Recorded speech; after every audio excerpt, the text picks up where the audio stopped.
Assalamualaikum warahmatullahi wabarakatuh. Salam sejahtera bagi kita semuanya. Om Swastiastu, Namo Buddhaya, salam kebajikan.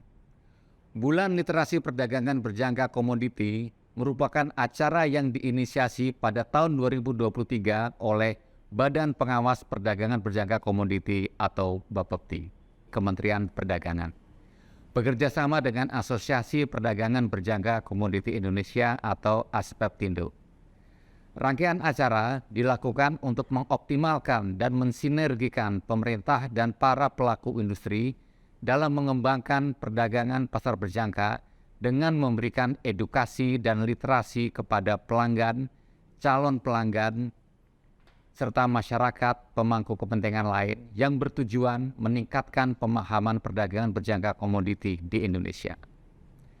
Bulan literasi kali ini mengangkat tema perlindungan nasabah dalam perdagangan berjangka komoditi. Hal ini tentu untuk memberikan pemahaman terkait dengan industri PBK agar masyarakat dapat bertransaksi dengan aman pada perusahaan-perusahaan yang sudah mendapatkan izin dari Bapepti. Kedepan, diharapkan perdagangan berjangka komoditi di Indonesia semakin berkembang dan dapat mendorong perekonomian dan perdagangan Indonesia. Kali ini, Bulan Literasi Perdagangan Berjangka Komoditi pada bulan Maret 2023 akan diadakan di beberapa kota seperti Jakarta, Medan, Semarang, Surabaya, dan Makassar, baik secara offline maupun secara online. Selamat mengikuti kegiatan Bulan Literasi PBK 2023. Yuk, lakukan perdagangan berjangka secara sehat. Ayo, trending berjangka. Ya, teman-teman, seperti yang saya janjikan kali ini, saya akan mengungkapkan apa yang akan menjadi faktor atau fokus perhatian para pelaku pasar, dalam hal ini adalah investor global, terkait dengan semua rangkaian peristiwa yang dinantikan di bulan Maret. Ada dari BOJ di situ, ada kemudian dari Federal Reserve of course, kemudian juga ada dua bank sentral lain yang juga tak kalah menarik adalah BOE dan juga ECB. Sementara dari ECB sendiri sebetulnya sudah mengkonfirmasi bahwa mereka masih akan tetap melakukan kenaikan suku bunga. Dan bahkan Christine Lagarde sempat mengatakan bahwa mereka akan lakukan itu 50 basis poin di bulan Maret. Dan kemarin pun sebetulnya sudah mengkonfirmasi ulang. Nah, permasalahannya adalah berapa besar atau sampai kapan kenaikan tersebut akan dilakukan. Kalau misalkan dari Federal Reserve sendiri, kita memiliki yang namanya dot plot, dan itu yang akan menjadi target kenaikan suku bunga dari Federal Reserve. Jadi mereka disesuaikan dengan dot plot yang mereka susun atau yang mereka sepakati. Sementara dari ECB maupun BOE sama sekali tidak ada yang namanya dot plot. Jadi mereka akan mencoba memenangkan apa yang akan mereka lakukan tersebut berdasarkan setiap pertemuan-pertemuan yang terjadi. Nah, tentunya semua bank sentral juga cenderung akan melihat dari data-data ekonomi yang dihasilkan. Nah, untuk minggu depan tentunya yang tidak boleh kita lewatkan adalah Super Friday. Kenapa kami namakan Super Friday? Karena di hari Jumat, di tanggal 10, kita akan menghadapi yang namanya non-farm payroll, dan itu harusnya kemarin. Banyak juga yang bertanya kenapa tidak di tanggal 3. Saya pun heran karena saya cek di semua data ekonomi kalender tidak dijelaskan kenapa-kenapanya. Tapi juga yang jelas, ya seperti yang kemarin kita juga sebutkan, selama tidak ada ADP di hari Rabunya, berarti ya memang non-farm payroll-nya juga cenderung tidak ada. Dan akhirnya dirilis di tanggal 10. Nah, di tanggal 10 ternyata juga adalah jadwal pertemuan BOJ, Bank of Japan. Yang kali ini sebetulnya menjadi agenda pertemuan terakhir yang akan dipimpin oleh Haruhiko Kuroda, karena di tanggal 8 April prosesnya sudah selesai, dia akan serah terima jabatan dengan presiden ataupun gubernur bank sentral yang baru, yaitu Katsuo Ueda. Nah, ini banyak bergulir pertanyaan juga. Kemungkinannya kira-kira gimana ya efek dari pergantian pimpinan antara Haruhiko Kuroda kepada Ueda. Kemarin kita sudah sempat jabarkan, sosok Ueda ini sebetulnya adalah kuda hitam, karena yang dia harapkan sebelumnya adalah Amamiya. Tapi masalahnya adalah Amamiya sendiri tidak mau dicalonkan dan lebih legowo untuk menyerahkan jabatan tersebut kepada calon yang lain yang dinilai mungkin bisa memberikan perspektif yang berbeda. Saya sedikit berpikir, apakah Ueda sebetulnya memiliki kapasitas untuk menjadi gubernur bank sentral atau tidak? Ternyata secara sejarahnya dia adalah salah satu yang juga ikut serta dalam beberapa kebijakan Bank of Japan di beberapa dekade yang lalu. Jadi ini cukup menarik, teman-teman. Kalau lihat dari dua pertemuan awal, ya katakanlah dengan mencoba meyakinkan majelis rendah maupun majelis tinggi dari Jepang, sepertinya Ueda ini masih tetap akan mempertahankan kebijakan longgar yang diusung oleh Kuroda. Nah, tinggal masalahnya adalah ada teka-teki dari market apa yang akan dilakukan oleh Kuroda di akhir kepemimpinan dia saat memimpin rapat terakhir atau BOJ meeting terakhir di tanggal 9 dan 10 Maret. Ada beberapa yang memperkirakan kemungkinan dia akan memberikan kejutan lagi, seperti apa yang terjadi di bulan Desember. Ada beberapa orang yang sudah kita siapkan, jadi apa saja materi ataupun mungkin risk event yang berpotensi menggejolakkan market atau membuat market bergejolak, ini dia uraiannya. Seasonal trading Maret akan penuh dengan agenda penting. Kita akan lihat terlebih dulu weekly outlook untuk 6 sampai 10 Maret mendatang, kemudian juga Super Friday 10 Maret 2023 dan juga Super March Central Bank Events. Kemudian kita juga akan rangkai dengan Road to FOMC, kira-kira apa yang harus diketahui sebelum keputusan Fed. Dan ini sangat penting di tanggal 20 sampai 21 Maret. Kurang lebih seperti yang tadi sempat kita sampaikan juga, bahwasannya kemungkinan yang akan disorot bukanlah terkait dengan sosok suku bunganya, melainkan apa yang terjadi dengan keputusan berikutnya. Karena itulah yang akan menggambarkan kira-kira Fed ini masih tetap bisa agresif apa tidak. Kira-kira mereka akan memaksakan diri apa tidak. Oke, langsung saja. Materi pertama, ini adalah economic data minggu ini. Kalau misalkan kita lihat posisinya dari tanggal 6 sampai 10 Maret tentunya semua akan fokus tertuju kepada hari Jumat. Ya, siapa yang tidak tahu tentang non-farm payroll? Semua akan tertuju perhatiannya kepada non-farm payroll. Tapi sebentar, sebelum itu kita akan lihat dan dengarkan terlebih dulu keputusan suku bunga dari Australian Bank ya atau Reserve Bank of Australia yang akan mengumumkan suku bunganya di hari Selasa 7 Maret. Nah, kemungkinannya potensinya seperti apa? Kalau lihat dari suku bunga sebelumnya itu berada di 3,35%. Jadi kemungkinan kalau tidak salah ini forecast-nya itu akan berada di 3,6%. Jadi kurang lebih naik 25 basis point.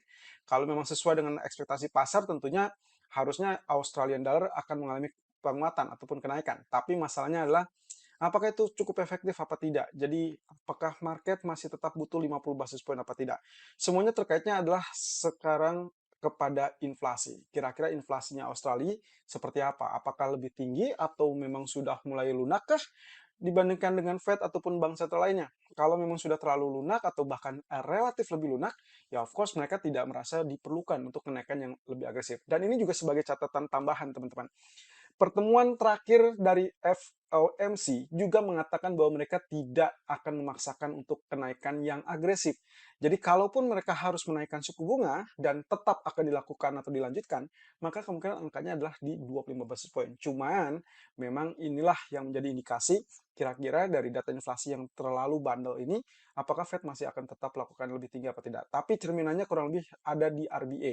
RBA sudah mencontohkan dari yang biasanya naik 75 lalu kemudian 50 basis point dan akhirnya kemarin 25 basis point. Nah, kira-kira dia akan naikin 25 basis point lagi apa tidak. Jadi itu yang akan menjadi salah satu indikasi.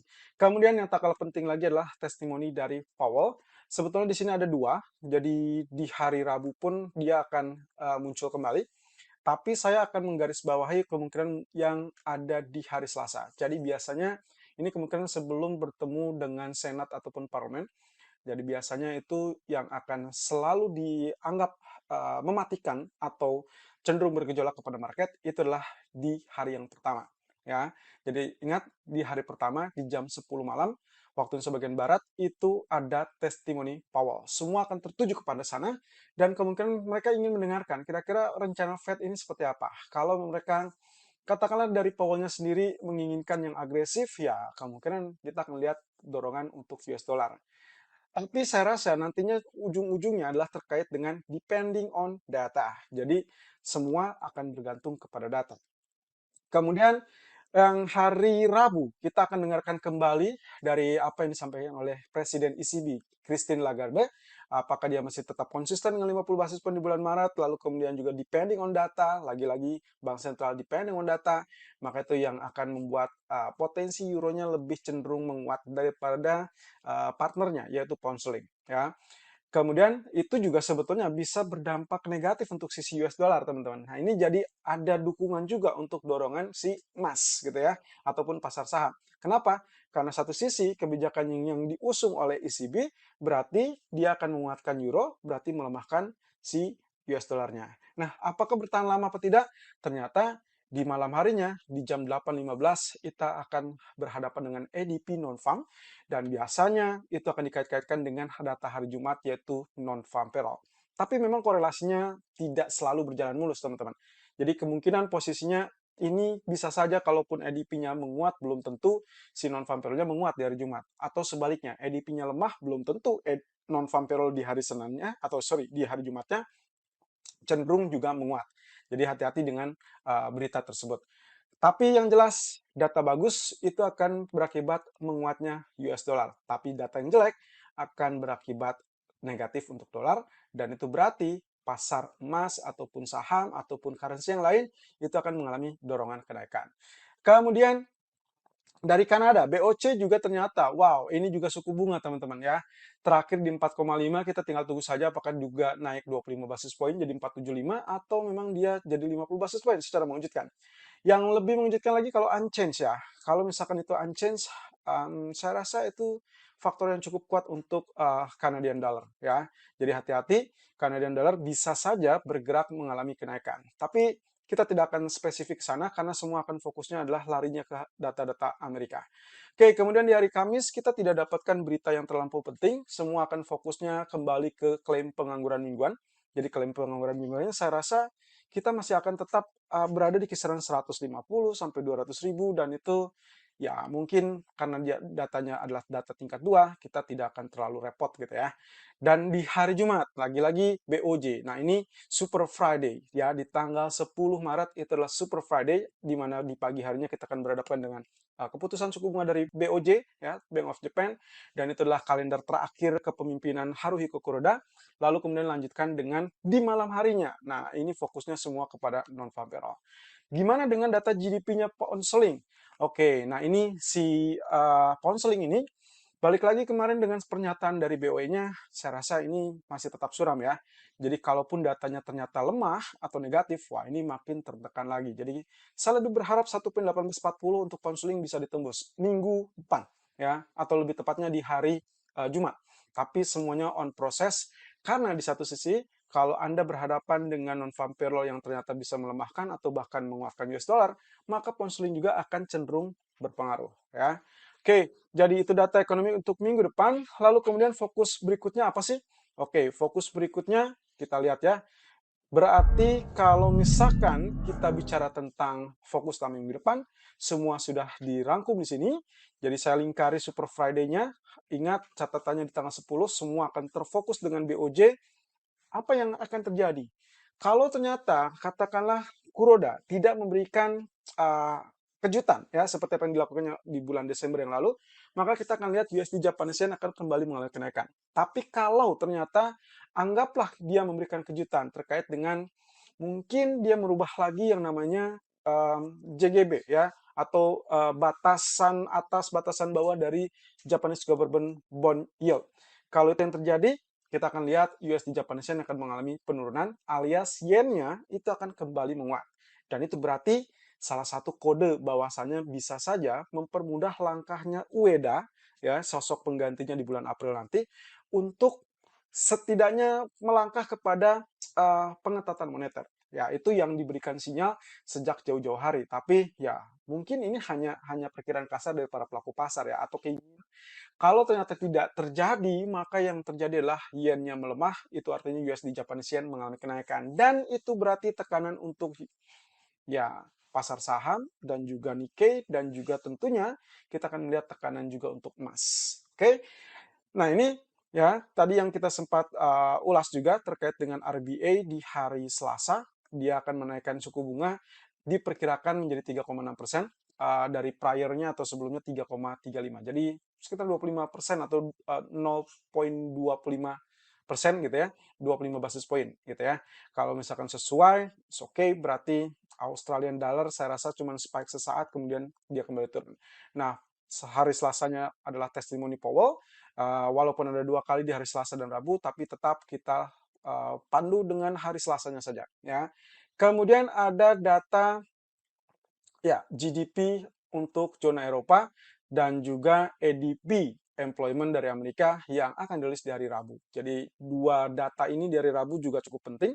Saya rasa dari GDP Euro ya mungkin sedikit lebih baik lah ya daripada pound sterling. Jadi kita mungkin tidak akan dapatkan tekanan yang terlalu bertubi-tubi untuk Euro. Tapi in case apapun terjadi, saya lebih khawatir kalau ternyata Euro terpuruk di bawah 1.1850. Ini yang agak-agak mengkhawatirkan teman-teman ya. So far, oh sorry 1.07 ya, 1.07. Nanti kita akan lihat juga dari sisi grafiknya akan seperti apa. Yang jelas sepanjang bulan Maret ini akan sangat krusial untuk semua currency ataupun semua produk. Kemudian ADP tadi sudah saya sampaikan bahwa itu akan menjadi fokus utamanya, ditambah lagi dengan kemungkinan-kemungkinan yang terjadi terkait dengan non-farm payroll. Nah, akhirnya dengan Japanese GDP, lalu kemudian ditutup dengan BOJ interest rate decision dan juga US non-farm payroll di Super Friday. Jadi hati-hati ya teman-teman.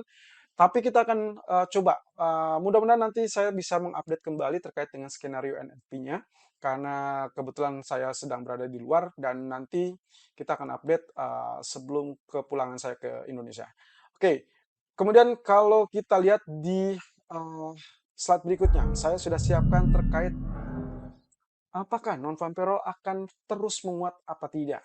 Oke, saya lampirkan saja yang saya dapatkan dari www.forexfactory.com. Jadi ini kelebihannya Forex Factory ya. Saya tidak mempromosikan tapi ini cara kita belajar untuk membaca data ekonomi. Anda bisa cek di kolom foldernya seperti itu, kemudian nanti dia akan muncul specs atau spesifikasi, kemudian efeknya akan seperti apa gitu ya, untuk Anda yang newbie ataupun tidak tahu bagaimana cara bacanya, di situ ada usual effect-nya aktual lebih tinggi daripada forecast berarti good for currency. Currency siapa? Currency-nya adalah US dollar. Jadi ingat teman-teman di sini tidak ada data ekonomi untuk emas, yang ada adalah untuk currency-nya ya, currency yang bersangkutan. Karena emas dipatoknya terhadap US dollar, berarti otomatis dia akan memperhatikan berita-berita US dollar gitu ya. Jadi artinya non farm payroll-nya bagus lalu kemudian dolarnya strong gitu ya, itu berarti negatif untuk gold. Dan sebaliknya kalau ternyata datanya jelek lalu kemudian US dollarnya akan mengalami pelemahan, ya berarti kita akan dapatkan emas mengalami dorongan kenaikan. Nah, yang saya akan tuju adalah terkait dengan data kemarin ya, yang di bulan Februari itu kan cukup mengejutkan gitu ya. Aktualnya ternyata rilisnya 517, dari forecast-nya cuma 193 ya. Jadi ada kejutan di situ dan banyak orang yang kaget gitu ya dengan data tersebut. Termasuk salah satunya adalah dari Powell sendiri. Dia tidak menyangka data tersebut akan sangat kuat. Tapi beberapa memberikan garis bawah bahwa itu adalah seasonal. Jadi artinya musiman dan sangat wajar di awal tahun ya. Nah, yang saya ingin tunjukkan secara riwayatnya, begitu setelah dia memberikan kejutan dengan data 500.000, ternyata di bulan berikutnya anjlok lagi, yang artinya betul-betul seasonal, artinya tidak sustain, tidak stabil dengan angka 500.000. Kita lihat ya, pertama di bulan Agustus. Di bulan Agustus itu data bulan sebelumnya itulah 398, kemudian diharapkan turun 250, tapi yang terjadi dirilisnya adalah 528.000. Ya, 528.000. Nah, berikutnya ternyata setelah dia rilis dengan 500 ribuan, ya, ada revisi di situ 526, ternyata rilis berikutnya hanya di 315. Walaupun secara angka memang sedikit lebih tinggi dari apa yang diharapkan 295 gitu ya. Tapi yang saya soroti adalah angkanya. Teman-teman bisa perhatikan di sini. Dari angka yang kejutan 528 kemudian turun ke 315 gitu ya. Nah, berikutnya riwayat yang akan saya tunjukkan juga sama, kurang lebih, yaitu ya posisinya adalah yang bagian ini teman-teman ya. Kalau lihat gini ya, ini kan revise dari yang sebelumnya 199K gitu ya, lalu kemudian ternyata berikutnya adalah turun. Jadi ini adalah beberapa aspek kemungkinan apa yang terjadi minggu depan, bisa saja kita tidak akan melihat di angka 500.000, melainkan mungkin sesuai dengan ekspektasinya. Ekspektasinya di berapa? Kalau tidak salah saya lihat tadi itu ada di beberapa website yang menunjukkan ekspektasinya ada di kisaran 300-an. ya 300 atau 200-an. Jadi ini cukup penting teman-teman karena semua akan mengacu kepada data tenaga kerja. Apakah Fed nantinya akan agresif atau tidak? Ya semua akan tergantung dari data-data ekonomi yang ditunjukkan dari NFP, lalu kemudian ada ISM, Manufacturing PMI, kemudian juga inflasi PCE ataupun inflasi CPI, dan juga GDP. Nah, ini berarti berkaitan pula dengan super March yang akan kita lihat nanti, ya. Oke, sebelum itu, ya, sebelum kita ungkapkan uraian terkait dengan Road to FOMC, yang saya ingin flashback adalah dari apa yang sempat kita sampaikan minggu lalu. Ada pernyataan dari Neil Kashkari yang terbuka dengan 25 basis poin ataupun 50 basis poin, tapi dia juga mengingatkan bahwa yang paling penting sebetulnya adalah dot plot. Dot plot bulan Desember itu hanya menunjukkan 75 basis poin kenaikan di kuartal pertama 2023. Itu artinya bisa 50 plus 25 atau 25 kali 3 ya, atau 3 kali.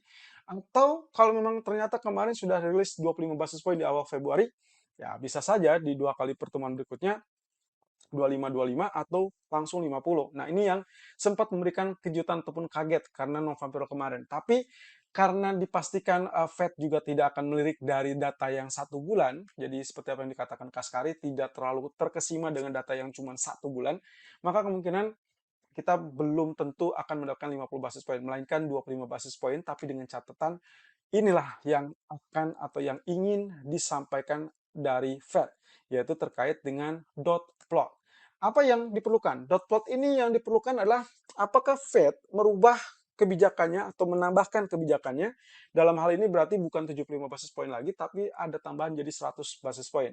Itu berarti terminasinya yang tadinya berada di kisaran, katakanlah mungkin di kisaran 5 sampai 5,25%, mungkin terbuka menjadi 5,5%, dan itu yang sedang ditunggu-tunggu.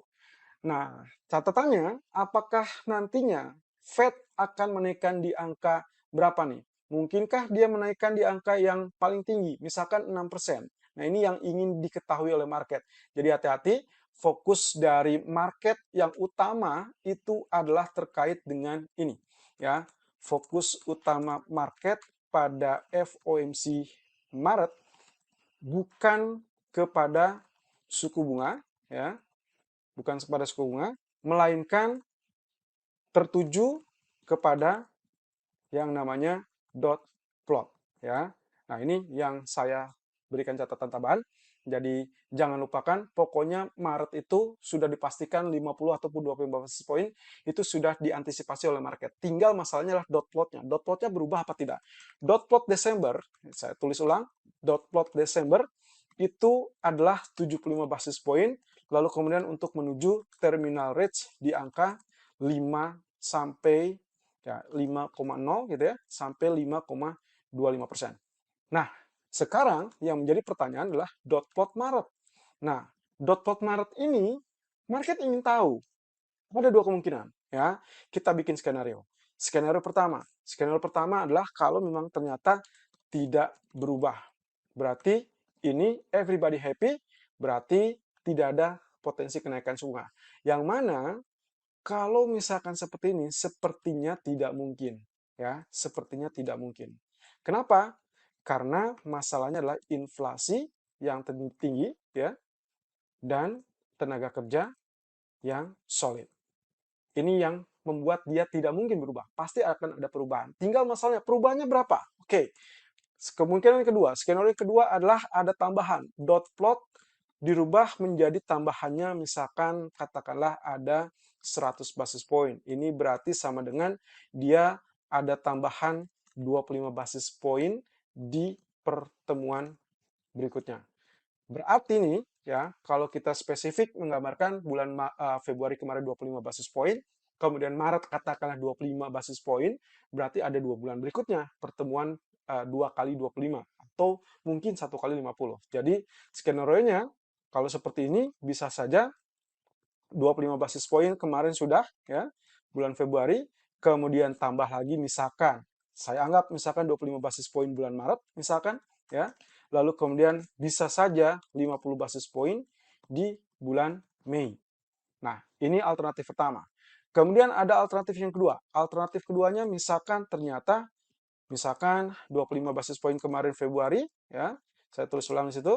kemudian 50 basis point bulan Maret. Oke, ini agak hawkish. Nah, yang terakhir ini karena dia katakanlah nambah 100 basis point, berarti di sini 25 basis point di bulan Mei.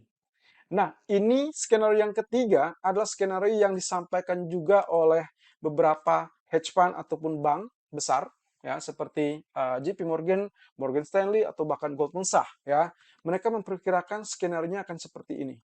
Kurang lebih ini pun saya rasa saya sepakat ya. Kalau misalkan dengan kenaikan katakanlah konsisten ya, konsisten 25 basis point.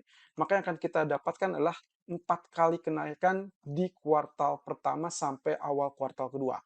Nah, ini berarti ada 25 basis point sampai di tanggal atau di bulan Juni ya. Ini kemungkinan yang sedang dilihat oleh market. Mana yang kira-kira dari skenario-skenario ini yang akan memberikan efek hawkish? Oke, kalau saya lebih berpikir ini kemungkinan yang paling hawkish ya. Ini yang paling hawkish. Saya tandai merah karena kalau misalkan dia hawkish berarti intinya market akan negatif meresponnya, terutama pasar saham dan juga terkait dengan emas ya. Dan itu berarti dolarnya akan mengalami penguatan.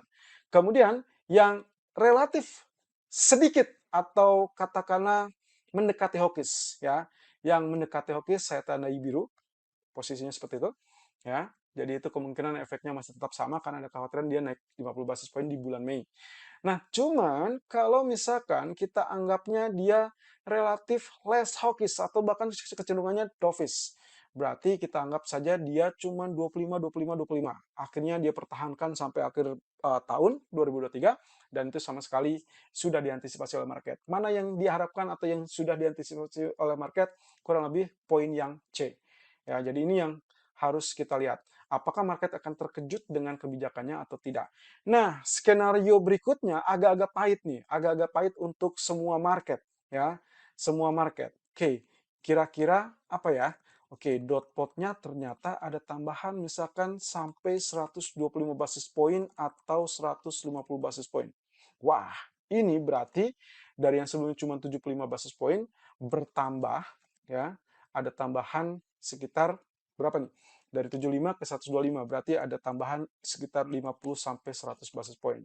Ini adalah skenario paling hawkish. Oke, ya. Hawkish. Nah, kalau sudah skenario paling hawkish, maka saya akan lebih prefer untuk sell emas, sell saham, dan buy USD Japanese Yen. Kenapa? Karena tidak ada kebijakan yang akan dirubah oleh BOJ terlebih dulu. Jadi itu yang kemungkinan terjadi. Oh ya, satu lagi catatannya adalah terkait dengan crude oil. Crude oilnya kemungkinan akan mengalami tekanan turun. Karena dengan skenario yang paling hawkish itu akan dikhawatirkan kembali terkait dengan resesi untuk Amerika. Walaupun sampai saat ini Fed bilang tidak akan ada resesi. Ya, jadi ini Anda boleh save, Anda boleh capture. Yang terpenting adalah jangan lupakan bahwa ini skenario untuk FOMC Maret tentang dot plot ya. Jadi saya save di file saya supaya nanti kalau misalnya kita bertemu lagi dengan live streaming, kita akan bahas ulang dan juga ini akan menjadi pengingat kita. Oke, karena agendanya juga sampai Maret, Super March ya, kebijakannya akan kita tinjau ulang. Jadi kita akan lihat apakah itu akan terjadi apa tidak. Kemudian, oke, slide berikutnya adalah kaitan yang tadi ya, Supermarch Central Bank Events. Jadi semuanya menunggu Federal Reserve. Nanti juga ada pertemuan dari BOE, ada pertemuan juga dari ECB. Kalau Fed sudah jelas tadi sudah saya sampaikan, fokusnya bukan ke suku bunganya, mau 25 ataupun 50 basis point intinya sudah diantisipasi, tapi terkait dengan dot plotnya. Ya, jadi perhatikan catatan yang tadi saya beri. Kemudian yang kedua adalah BOE. BOE ini sedikit suram, bukan sedikit suram. Memang dia ambigu. Ya, dari pernyataan Gubernur Bailey kemarin juga kecenderungannya tidak ada hal yang terlalu kritikal, tidak ada hal yang terlalu meyakinkan market. Jadi hawkish atau tidaknya, positif atau optimismenya tidak ada. Artinya di situ ada kecenderungan market menjadi pesimis terhadap apa yang terjadi pada BOE. Nah, otomatis apapun yang terjadi kenaikan suku bunganya sebetulnya yang akan mendorong counseling akan mulai kenaikan adalah kalau dia berani menaikkan di angka 50 basis point. Tapi ya masalahnya semakin tinggi dia menaikkan suku bunga, semakin berabe dengan yang namanya GDP ataupun perlambatan ekonomi. Jadi sebetulnya dia pun memang dilematis ya. Tapi setidaknya apa yang diinginkan market harusnya dituju ataupun diikuti oleh BOE. Ya, ini beda prinsip dengan apa yang dikatakan oleh Federal Reserve. Mereka tidak mau tergantung kepada ekspektasi market seperti itu. Kemudian ECB, oke, 50 basis point sudah confirm dari ECB bahwasanya mayoritas pejabat kebijakan dari ECB sudah confirm bahwa Maret sudah pasti 50 basis point. Cuman masalahnya adalah berikutnya. Ada beberapa pernyataan, baik itu dari Lagarde ataupun dari beberapa pejabat ya, seperti ECB Lan, kemudian juga dengan Schnabel, itu kemungkinan mereka lebih mendukung kenaikan 50 basis point juga di pertemuan pasca bulan Maret. Nah, ini cukup menarik ya. Kalau saya lebih berpikir dibandingkan pound sterling, kemungkinan euro itu memiliki potensi untuk mengalami penguatan. Apalagi kalau misalkan Fed-nya sudah berhenti dengan tindakan yang agresif. Nah, ini berarti ECB-nya masih agresif, Fed-nya sedikit melonggar gitu ya. Melonggarnya dengan catatan bukan memangkas bunga, melainkan sedikit mungkin less hawkish lah gitu ya dengan angka 25 basis point tadi. Nah, sementara BOE-nya itulah yang paling terbelakang ya, dan inflasinya masih terlalu tinggi.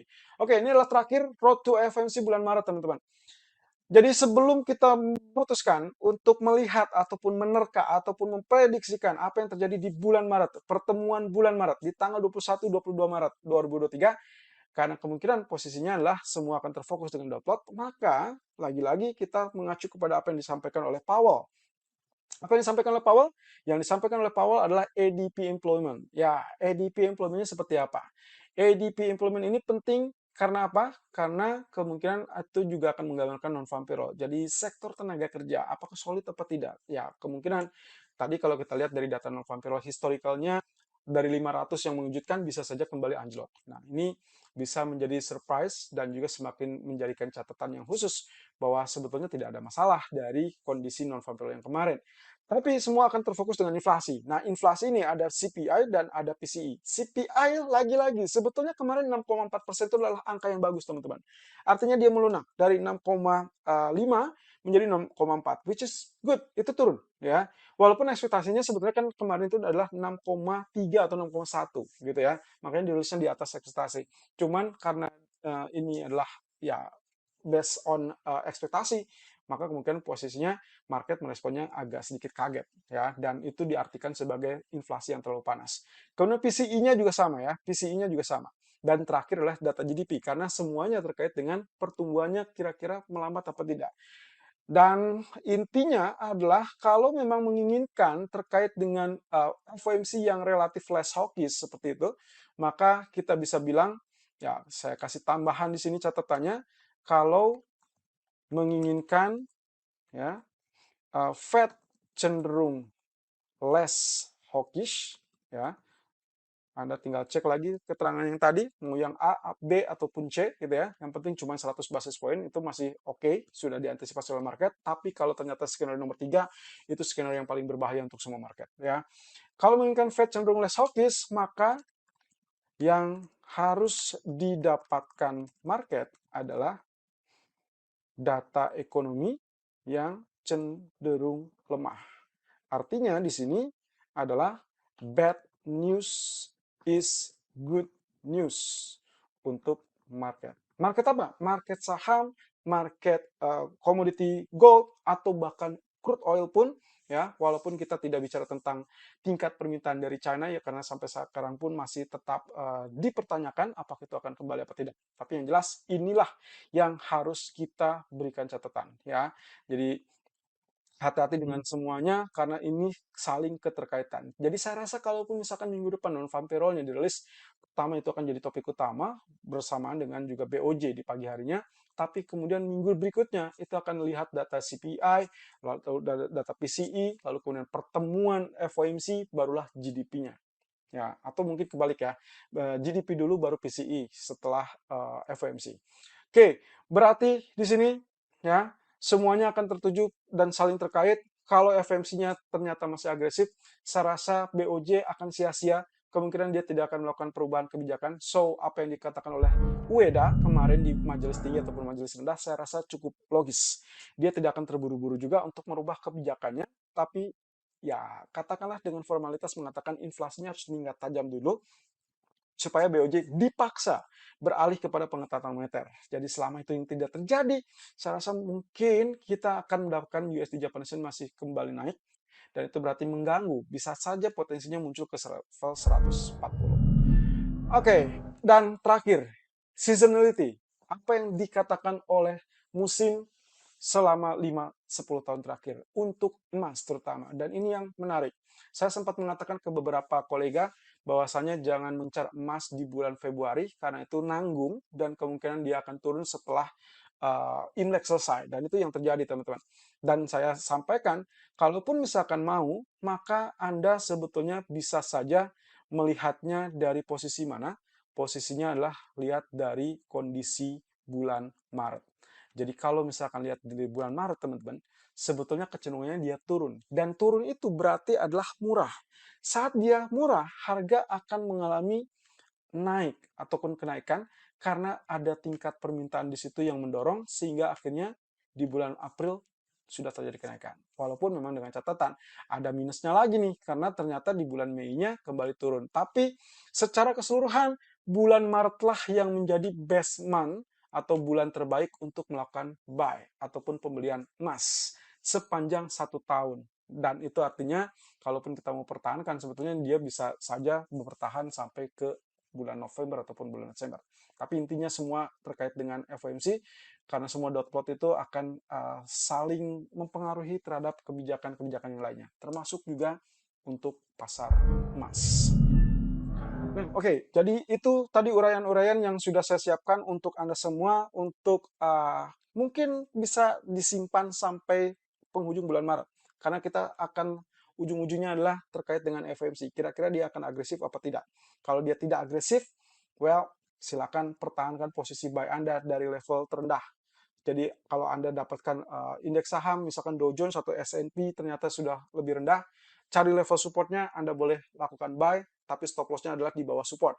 Itu pun dengan patokan bahwa FOMC diperkirakan tidak terlalu agresif. Tapi sebaliknya, kalau ternyata dia dipastikan agresif karena data-data ekonomi yang minggu depan sampai ke penghujung, atau katakanlah NFP sampai inflasi CPI, ternyata datanya sangat kuat, hati-hati. Semuanya akan terseret turun karena diperkirakan Fed bisa punya alasan untuk agresif. Cuman, inilah letaknya. Selain technical analysis, selain juga fundamental analysis, Anda harus paham juga terkait dengan psikologis market. Psikologis market mengatakan kalau misalkan ternyata marketnya sudah anjlok terlalu dalam, maka siap-siap dia akan rebound saat pengumuman terjadi. Dan itulah yang seperti biasa saya sampaikan kepada Anda. Kalau ternyata 2 minggu atau bahkan katakanlah paling lambat 1 minggu sebelum pergerakan market itu muncul ke pengumuman dari kebijakan Fed, biasanya dia akan ada rebound. Jadi itu yang harus Anda perhatikan. Seminggu terakhirnya seperti apa, ya. Oke, thank you atas atensi Anda dan mudah-mudahan ini bermanfaat dan kita ketemu lagi di channel YouTube Agrodana. Saya Irfan untuk Agrodana.